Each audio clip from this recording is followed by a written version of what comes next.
Live from the National News Studio, Sri Lanka.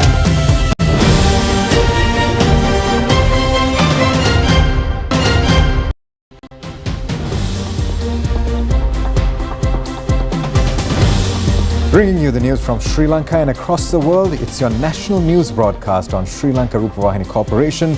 I am Siobhan Pereira. And I'm Hishran Ali. Let's have a look at the headlines first.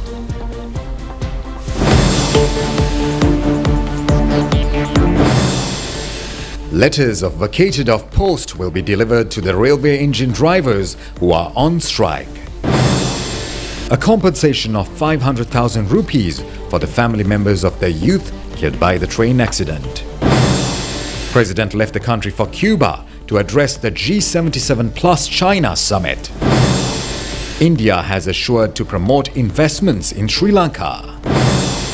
The third sour banana export processing factory will be set up in Hambantota. Floods in Libya claimed over 6,000 lives, 10,000 reported missing.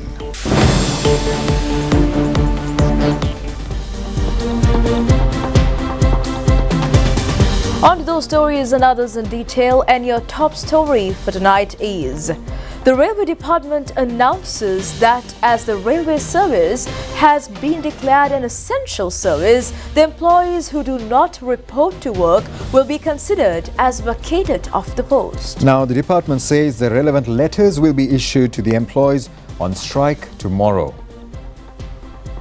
The Railway Locomotive Engineers Association has started a trade union action based on some demands of salary increments since yesterday.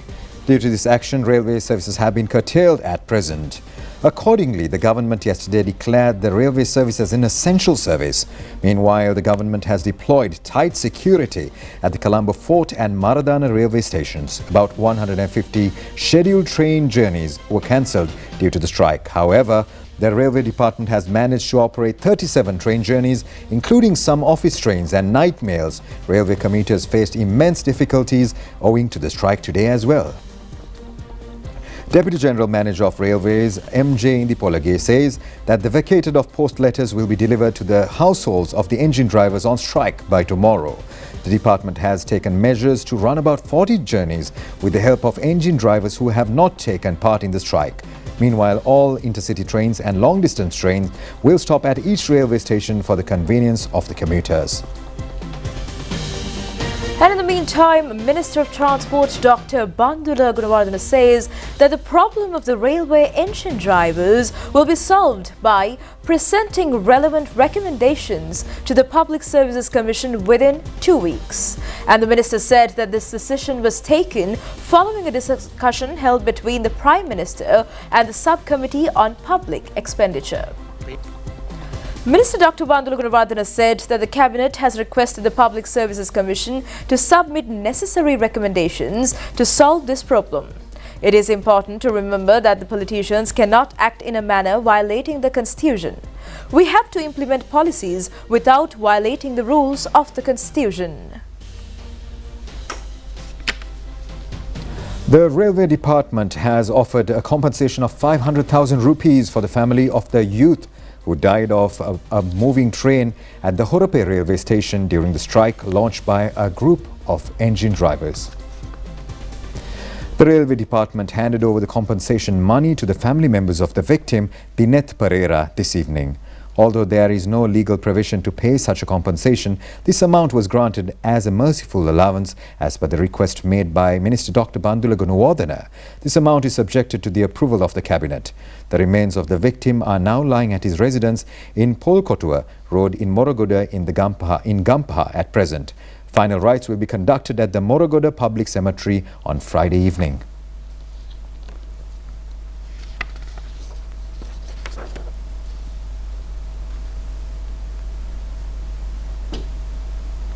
वाहन गेंद पे हादिसी के रेला police मगाटे तो call कर ला वाहन आगे नाला उता वरंगी आती वरंगी हिला हाय रे कोनी को रुपया एकलोदा मगे ते साली तिब्बे थानी के मैं स्ट्राइक कहीं ना मैं दे मगे बुझा Meanwhile, the government of Sri Lanka said at the 54th regular session of the UN Human Rights Council that it will not accept written update of the Office of the High Commission for Human Rights on 2019 Easter Sunday attacks.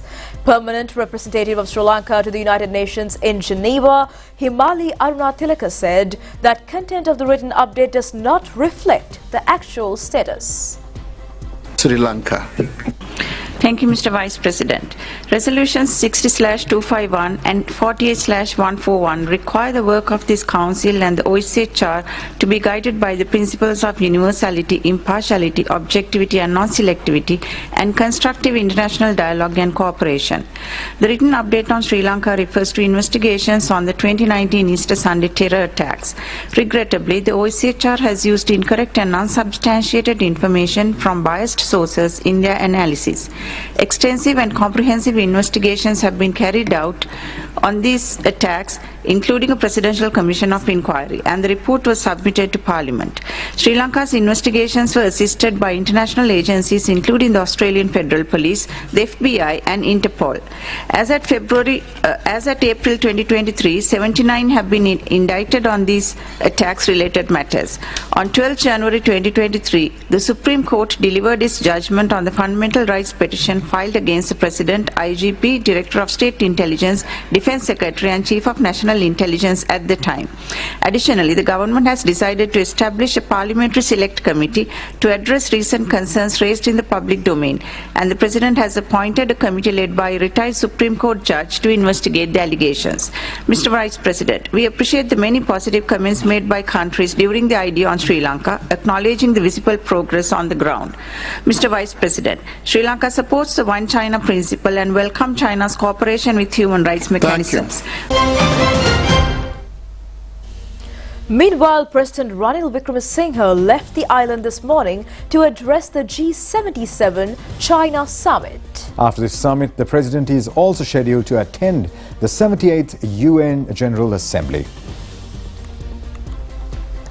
The G77 plus China summit will be held from tomorrow to the 16th of this month in Havana, in Cuba, under the theme of the role of science, technology and innovation at the face of current development challenges. 4 state ministers have been appointed as acting ministers to cover the ministries that come under the president during this tour of the president abroad. State Minister Kanaka Herath is Acting Minister of Technology and Investment Promotion. State Minister Anupa Pasquale covers the Ministry of Women, Children and Social Services. State Minister of Ranjit Singh Balapitiya has been appointed as the Acting Minister of Finance. State Minister Premita Bandara Tennakon is the Acting Minister of Defence.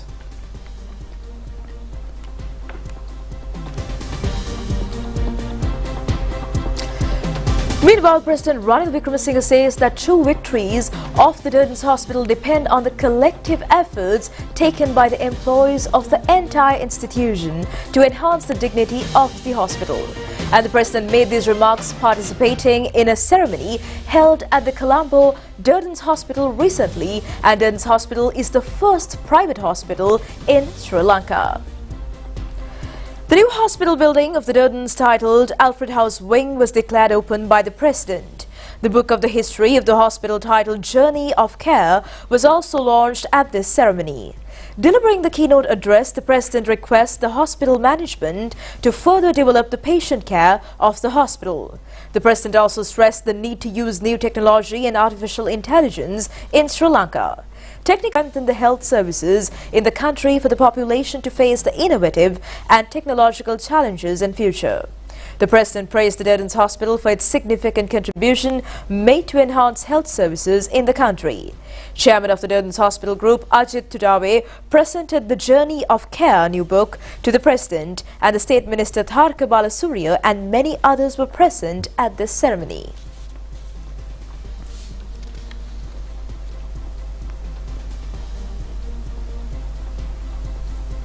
This is also a good example for us in the government sector. It gives an idea of what a properly managed hospital can do. And we have a large number of hospitals where management certainly leaves much to be desired and would help us to actually make savings to be sent back into the hospital system. So I'm looking at ensuring that the management systems in the government hospitals have improved and strengthened over the next few years. That's one basic task we can undertake without any additional expenses to bring it down. What we want to see here is a private sector hospital that will develop and it come up to regional standards and beyond, Asian standards. We want a good medical system which will be used not only by Sri Lankans, by others. Second part is really the technology. You can have the doctors, but you have to have the technology to keep up to it. Sri Lanka is lacking behind many of those technologies that are needed from AI downwards. So we are discussing now of starting through outside the normal system, but promoting 3 or 4 universities which will have about 7 campuses just to focus on technology, what we call technology universities. As far as medicine is concerned, there will be others to take it over. That manpower linked to your medical personnel who will ensure that the medical system in Sri Lanka is up to the task of meeting the challenges of bringing in new technology and new innovation. So this is the thinking that's going on, and I hope there will be many others who will follow the example of Ajit and the board of directors, the few families that got together to run this hospital. And now on to more local news. The President's Secretary Sama Nekanayaka has instructed the state officials and informed the district and divisional development committees on the planning of development programs. The President's Secretary has given these instructions in a letter addressed to all secretaries of the ministries, chief provincial secretaries and district and divisional secretaries. The President's Secretary has stated that there is a gap between the state officials and the political authorities since the district and divisional development committees have not been informed regarding the planning of various development activities and implementing them at state, semi-government, district and divisional level. The relevant committee chairpersons have constantly complained to the President in this connection. The President's Secretary has given these instructions with the aim of creating a proper coordination between the state officials and political authority in implementing the development activities. In future development planning and implementation of projects, all district and divisional development committees should be well informed and the development work should be carried out with proper coordination and support of them. Moving on, the 4th stage of the national initiative, jointly implemented by the National Television and the Mortein Institute to prevent the spread of dengue mosquito breeding, was carried out today covering the Kandy district. අපේ අරමුණයි ජාතික රූපවාහිනිය සමග Mortein. The National Initiative of Prevention of Dengue held its 4th session today in the Kandy district. Public awareness programs were held in Kandy city, especially for school children. Government servants, volunteers and members of relevant institutions supported the cleaning activities in the Kandy city limits today.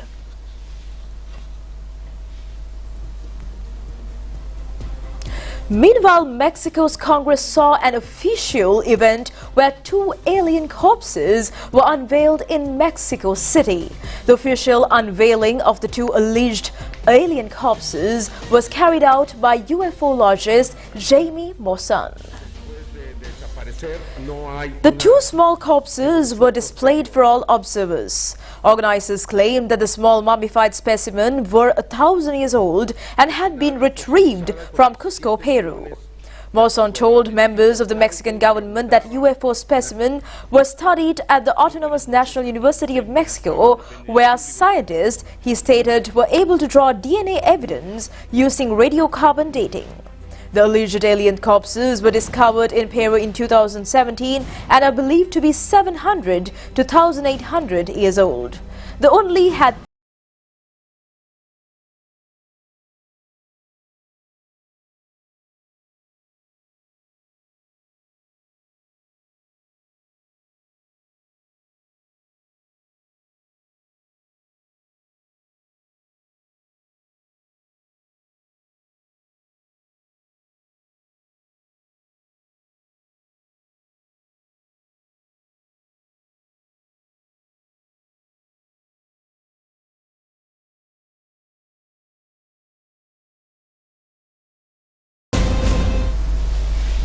And in other news, farmers in Ipalogama area have offered a part of their paddy harvest to the injured wild elephant Agbo. Now, this elephant is suffering from severe gunshot injuries.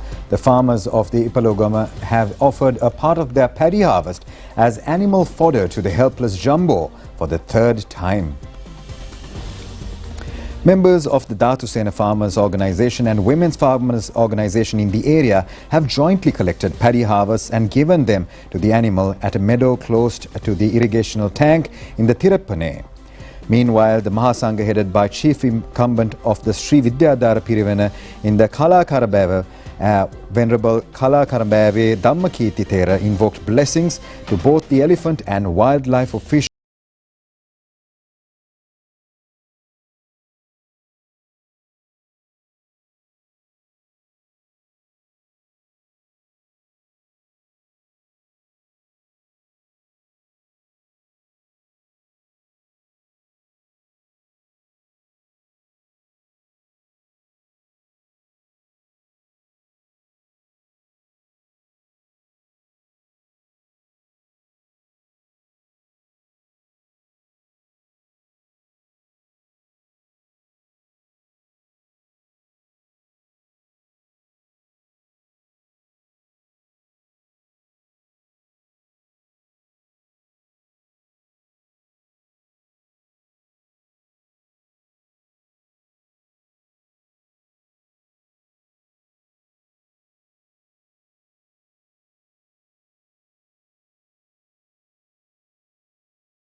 India has assured its support to promote investments in Sri Lanka.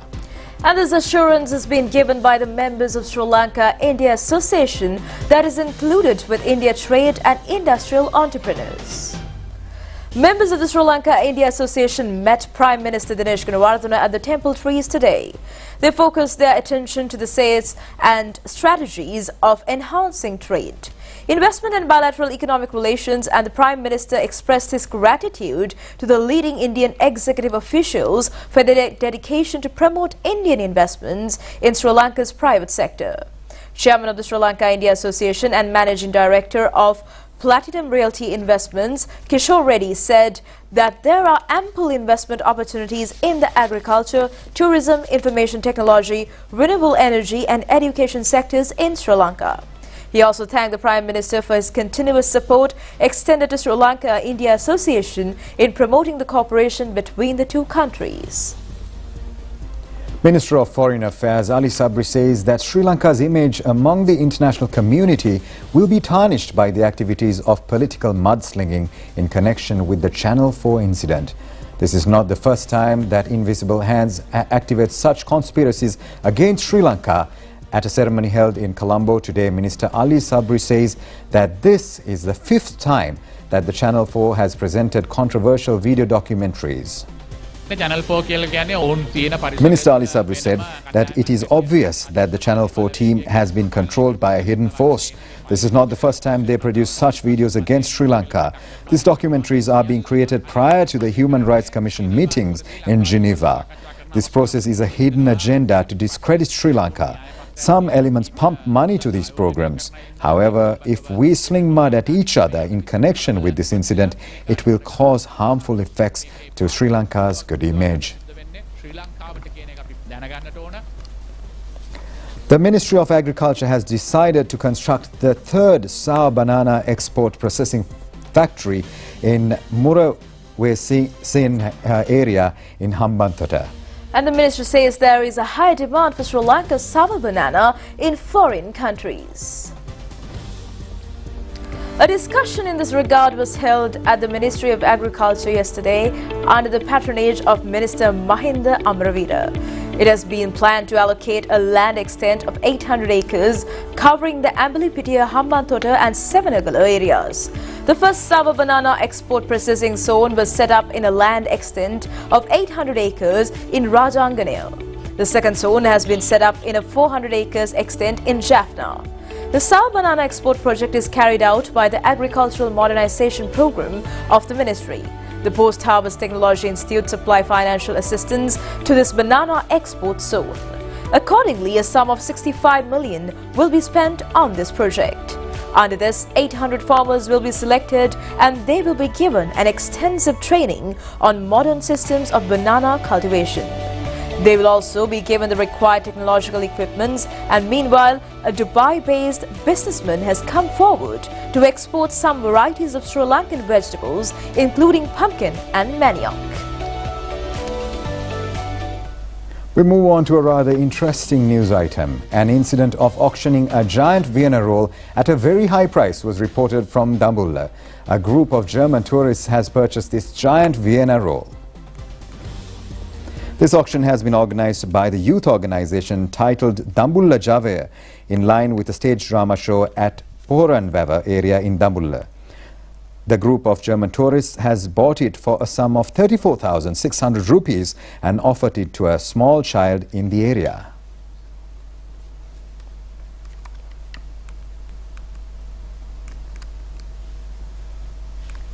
And from interesting to celebratory, we have the annual Thair Festival of the Nallur Kovil in Jaffna, which was held this morning. The offering of Vasanta Shala was launched at the auspicious time of 6:15 a.m. today. Then their cart festival commenced. President, senior advisor Sagala Ratnayaka and a large number of Hindu devotees were present at this occasion. The annual Thair Festival of the Nallur Kovil will end tomorrow.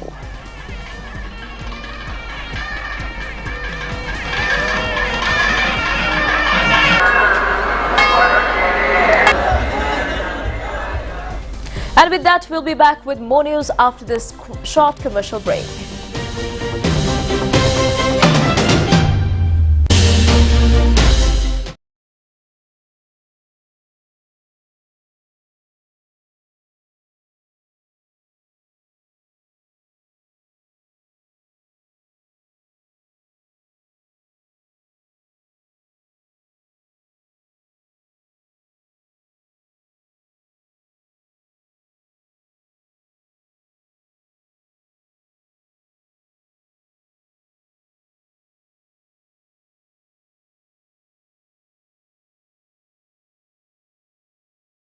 Fly off to Portugal for some interesting news.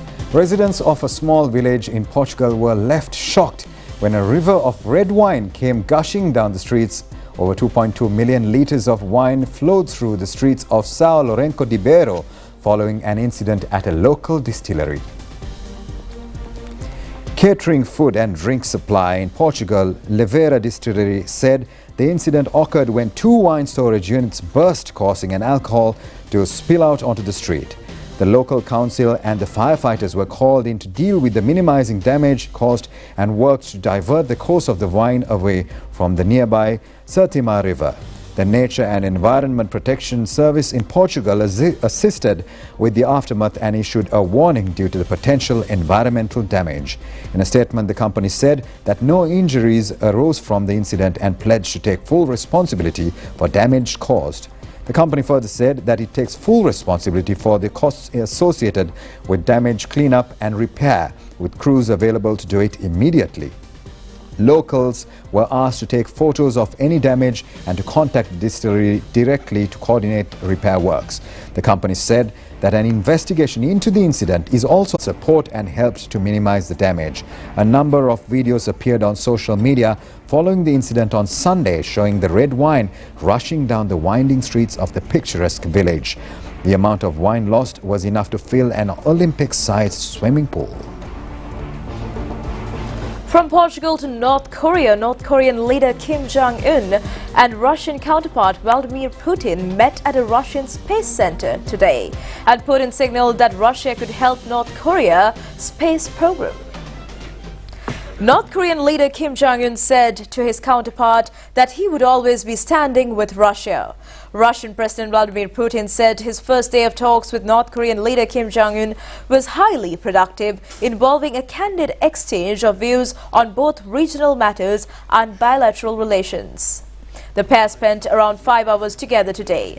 According to Russian state news agency TASS, Putin went on to confirm that North Korean leader is set to fly to Komsomolsk on Amur and then Vladivostok as part of his extensive program during his stay in Russia.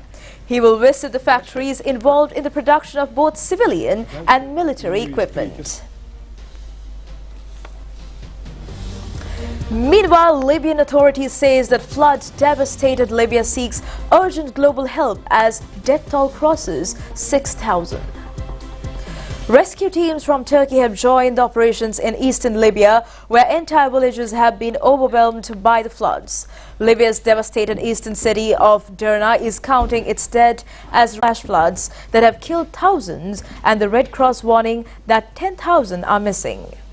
An official of the Tripoli-based National Unity government said that the death toll had crossed 6,000 and thousands are still missing since the floods unleashed by Storm Daniel.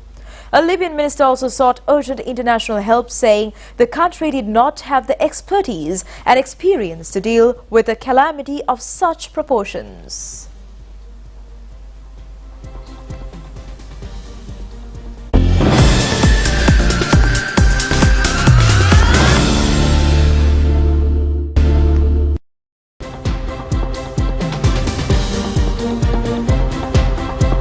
Now, India won the Super 4-round match of the Asia Cup cricket tournament against Sri Lanka by 41 runs.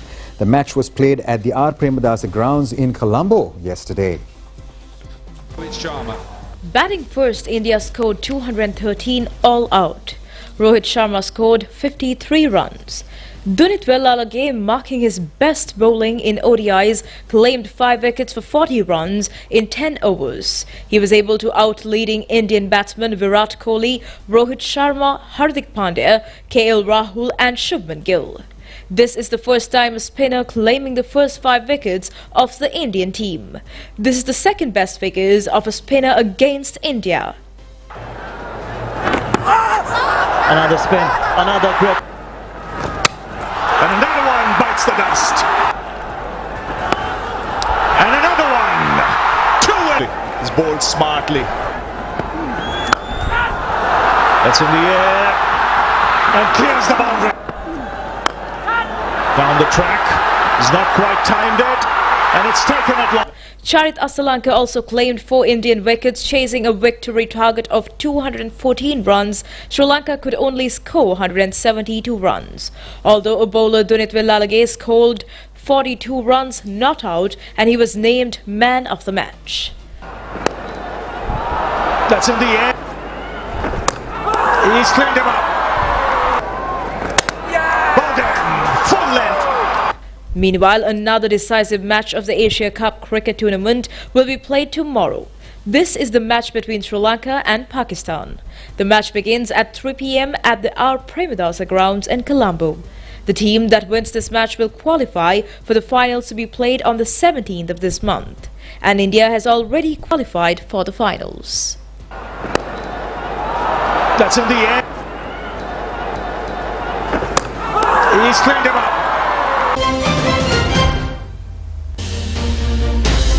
And that was a look at your news broadcast on Sri Lanka Rupavahini Corporation.